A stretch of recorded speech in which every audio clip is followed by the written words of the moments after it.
The first presidential debate is behind us now, and here to talk about it, as well as what's next for the presidential campaigns, are 9 News political analyst Pat Crowley, and sitting in for Howard Wilkinson today is our old friend Gene Beaupre of Xavier University. Gentlemen, so good to have you here.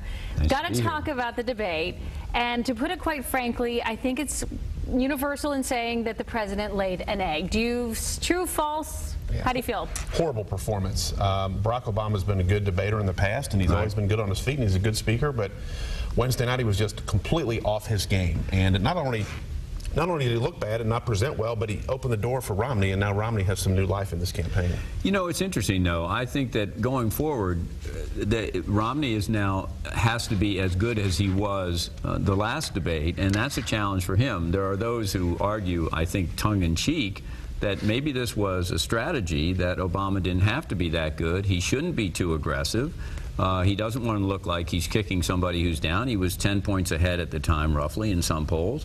And now it's up to Romney, and, you know, maybe Obama can come back with a different kind of style. You know, you actually raise an interesting point, and that is, you know, what are the challenges for each of these gentlemen as they move forward and their campaigns? You mentioned Mitt Romney has to keep that up, and President Obama can only go up from here, perhaps. I think so, but I think that Obama had Romney down, had his foot on his throat, and he could have cut the head off. And he didn't. He kept the door open.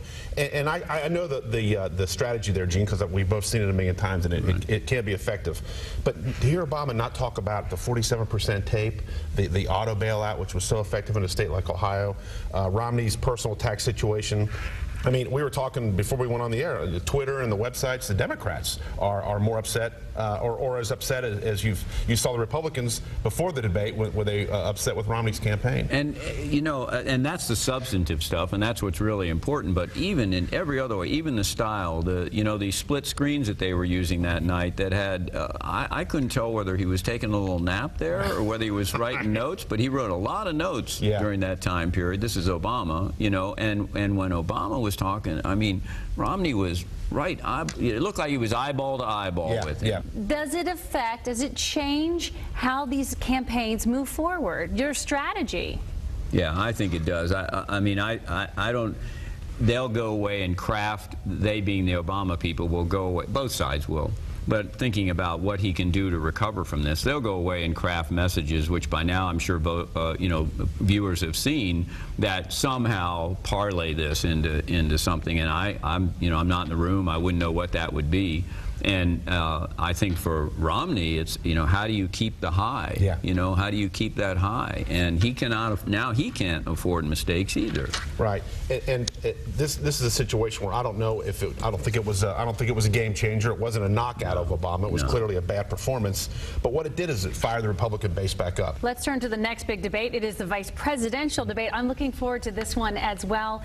Given the president's performance, is there more pressure on Joe Biden to do well and be strong?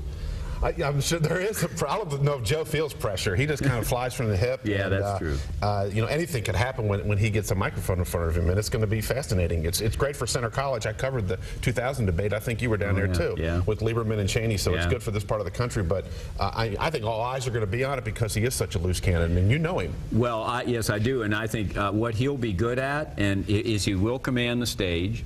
And he may very well do what the president didn't do in the last debate, which is go after the details in the platform on the other side and work those hard and work them repeatedly. I mean, that's one of the things that Romney did against Obama, was he had a mantra that he went through, ad nauseum, and Obama would say something and then you'd never hear about it again later, 45 minutes later. You can't do that.